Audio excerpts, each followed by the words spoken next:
Hello students, welcome back to my channel. This is Manjari. हम लोग अभी जो अपने क्वेश्चंस हैं साधारण ब्याज के, उन क्वेश्चंस को आगे सॉल्व कर रहे हैं। तो देखो, क्वेश्चन नंबर नेक्स्ट हमारा जो था, पिछली वीडियो में जो आप लोगों को मैंने करवाया था वो आप लोगों को समझ में आया होगा होपफुली। अगर नहीं समझ में आया तो आप लोग उसे फिर से देखिए, और अगर आपको फिर भी नहीं समझ में आता है तो कमेंट सेक्शन में कमेंट करके ज़रूर बताइए। देखो, क्वेश्चन क्या है। धनराशि 1550 पर मिलने वाला साधारण ब्याज 2 वर्षों के लिए, यह ब्याज उसी समयांतराल में 1450 पर मिलने वाले ब्याज से 20 रुपया अधिक है। ब्याज की दर ज्ञात कीजिए। Simple interest for a sum of rupees 1550 for 2 years is ₹20 more than the simple interest for 1450 rupees for the same duration. Find the rate of interest. ठीक है, तो देखो, 2 साधारण ब्याज का केस दिया हुआ है। 2 साधारण ब्याज है। पहला 1550 पर लग रहा है 2 वर्षों के लिए, और दूसरा 1450 पर मिल रहा है 2 वर्षों के लिए। ब्याज की दर ज्ञात करनी है। ठीक है, दूसरा उसने बोला कि जो पहले वाला SI है, SI1 और SI2 के बीच का जो डिफरेंस है वो कितना रुपये का है, 20 रुपीज़ का। इसी का यूज़ करके हम क्वेश्चन को सॉल्व भी करने वाले हैं। देखो, यहाँ पे उसने बोला कि पहले वाला जो है 1550 पर मिल रहा है, दर मुझे नहीं पता, समय मेरा 2 साल है, बट्टे में कितना हो जाएगा 100। ऐसा ही बराबर होता है प्रिंसिपल गुणा रेट इंटू टाइम, मूलधन गुणा दर गुणा समय बट्टे 100। यही जो इंटरेस्ट है 1450 पर मिल रहा है, ब्याज की दर वही है और समय भी 2 साल है, बट्टे में कितना हो जाएगा 100 बराबर कितना होगा 20। अब इसके आगे है हमारा सॉल्व करने का कॉन्सेप्ट। आप कितने अच्छे से इसे सॉल्व कर सकते हैं। तो देखो, एक तरीका है कि गुणा कर लो। 2 की गुणा 1550 से करूंगी तो देखो क्या होगा, 0, 2 पंजे 10, 2 पंजे 10 और 1 11, 2 एकम 2 और 1 3, और ये हो गया R बट्टे में कितना 100, माइनस इसे गुणा करूंगी 0, 2 पंजे 10, 2 चक्को 8 और 1 9, 2 एकम 2 गुणा R बट्टे 100। ठीक है, सॉल्व करने का तरीका आपका अपना है। अब देखो, इसके आगे कैसे सॉल्व होगा ये। अगर इन 2 जीरो से ये 2 जीरो कट जाए और ये 2 जीरो से ये 2 जीरो कट जाए तो ये बचेगा क्या, 31R, और ये बचेगा 29R बराबर में कितना 20। ठीक है, इन दोनों को माइनस करूंगी, 2 मल्टीप्लाई आ जाएगा रेट 29 में, 31 में से 29 को माइनस कर दीजिए, ये बन जाएगा 20। तो R बराबर आ जाएगा आपका कितना, 20/2, कितना 10%। तो जो रेट होगा इसके लिए वो कितने परसेंट का होगा, 10% का रेट होगा। ठीक है, तो ये क्वेश्चन हमारा इस तरीके से था। SI का ही फॉर्मूला लगाया, मूलधन गुणा दर गुणा समय बटे 100। सारा का सारा खेल जो है वो है किसका, कैलकुलेशन का। जिसकी कैलकुलेशन स्ट्रांग होगी बहुत जल्दी आंसर तक पहुंच जाएगा। ठीक है, तो देखो, हमने कैलकुलेशन कैसे किया। हमने कैलकुलेशन पहले 1550 को 2 से गुणा किया, और यहाँ 1450 को 2 से गुणा किया, फिर ऊपर नीचे जो जीरोस थे वो काट दिए और फिर आगे सॉल्व कर लिया। होपफुली आपको ये समझ में आ गया होगा। तो ये कितने पर होगा, 10% पे होगा। ठीक है, अगले क्वेश्चन पे आते हैं। देखो, 14,500 रुपये साधारण ब्याज पर 6 वर्षों में 21,460 हो जाते हैं। ठीक है, ब्याज की वार्षिक दर ज्ञात कीजिए। तो देखो, कितना सिंपल क्वेश्चन है। एक बात हमेशा ध्यान रखना, जो साधारण ब्याज है यानी कि जो ब्याज है वो हमेशा मूलधन पे लगता है।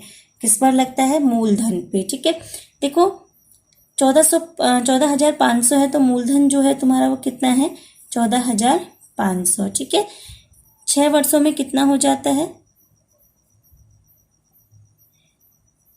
मिश्र धन कितना हो जाता है, 21,460। ठीक है, अब देखो, उसने बोला है कि कितने वर्षों में होता है, समय कितना दिया है, 6 वर्ष। ठीक है, तो अब देखो आगे कैसे सॉल्व होगा। अगर मैं साधारण ब्याज निकालूं तो क्या होता है, मिश्र धन में से मूलधन को माइनस कर दो। ठीक है, तो मिश्र धन कितना है तुम्हारा 21,460 और मूलधन कितना है 14,500। ठीक है, इसे सॉल्व अगर करोगे तो देखो, यहाँ पे इस जीरो से ये वाला जीरो माइनस किया 0, फिर 6 में से 0 माइनस किया 6, फिर 4 में से 5 को माइनस करूंगी तो होगा नहीं, तो 14 में से 5 माइनस करूंगी हो गया कितना 9, फिर यहाँ पे बचा कितना 0 यानी कि 10, 10 में से 4 माइनस करूंगी यानी कि 6, तो 6,960 जो है ये क्या बन जाएगा तुम्हारा यहाँ पे साधारण ब्याज। ठीक है, अब देखो साधारण ब्याज का फॉर्मूला लगा दो, आंसर आ जाएगा। अभी तक सारे के सारे क्वेश्चन में साधारण ब्याज के फॉर्मूले से ही किए हैं। ठीक है, तो देखो साधारण ब्याज का फॉर्मूला क्या होता है, ऐसा ही बराबर होता है मूलधन गुणा दर गुणा समय बटे 100। वैल्यू रख देते हैं। साधारण ब्याज कितना है 6,960, मूलधन कितना है 14,500, ब्याज की दर नहीं पता, समय 6 बट्टे में कितना 100।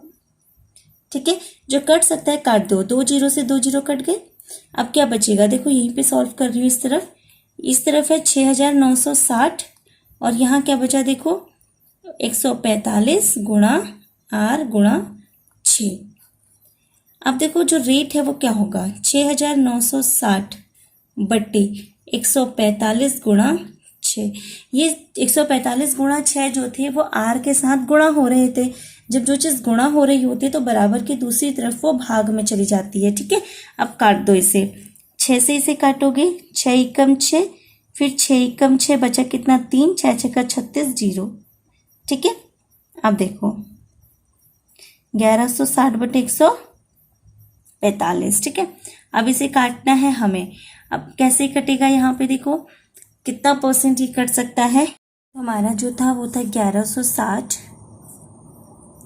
बटे 145 तक पहुंच गए थे। ठीक है, अब इसे करना है हमें सॉल्व, काटना चाहते हैं इसे हम। अब इसे काट देते हैं। देखो आप यहाँ पे देखोगे 5 से काट सकते हैं ऊपर नीचे वैल्यू को, तो 5 दूनी 10, 5 नम 45। ठीक है, ये हो जाएगा 5 दूनी 10 बचा 1, 5 तिया 15, 5 दूनी 10, तो क्या बन जाएगा 232 अपॉन में कितना 29। अब देखो 29 से ये कितनी बार कटेगा ये हम डायरेक्ट देखेंगे। अगर नहीं हम ऐसा कर पाते हैं तो हमें क्या करना होगा कि हमें डिवाइड करना होगा। ठीक है, तो देखो अगर ऑप्शन देखें तो ऑप्शन में अगर पूरे पूरे डिजिट हैं तो हम चेक करेंगे कि 29 232 को कितनी बार काटेगा। ठीक है, तो 29 232 को काटेगा 8 बार। देखो 29 इंटू अगर 8 करोगे तो यही आएगा। देखो 8 नम 72 का 2 7 कैरी, 8 दूनी 16 और 7 कितना होता है 23, तो आ गया 232। ठीक है, तो 8% आपका क्या हो जाएगा, इस क्वेश्चन का आंसर हो जाएगा। ये क्वेश्चन आपका पूछा गया क्वेश्चन है, इसलिए मुझे ये कराना ज़्यादा जरूरी था। तो देखो यहाँ पर हम ऑप्शन में जाकर देखेंगे, ऑप्शन में देखेंगे कि हमारे पास ऑप्शन में जो आंसर है वो कौन सा बन रहा है। ठीक है, या फिर 29 से 232 को डायरेक्टली डिवाइड कर देंगे। होपफुली आप लोगों को ये दोनों क्वेश्चन समझ में आ गए होंगे। ये क्वेश्चन आपके एग्जाम के पॉइंट ऑफ व्यू से इंपॉर्टेंट थे और अगली क्लास में मैं आप लोगों को कंपाउंड इंटरेस्ट करवाने वाली हूँ, यानी कि चक्रवृद्धि ब्याज करवाने वाली हूँ। तो देखिए मिलते हैं चक्रवृद्धि ब्याज की एक्सरसाइज में, और वो आपके एग्जाम के पॉइंट ऑफ व्यू से इंपॉर्टेंट भी आपको पता है, और बैंक एसएससी में भी उसके क्वेश्चंस पूछे जाते हैं। सीटेट यूटेट यूपीटेट में तो आते ही आते हैं। ठीक है, और DSSB में भी वो एक इम्पोर्टेंट टॉपिक का रोल प्ले करता है। तो मिलते हैं नेक्स्ट टॉपिक में। अभी तक अगर आप लोगों ने चैनल को सब्सक्राइब नहीं किया है तो चैनल को please like share and subscribe जरूर कर दीजिए। Thank you.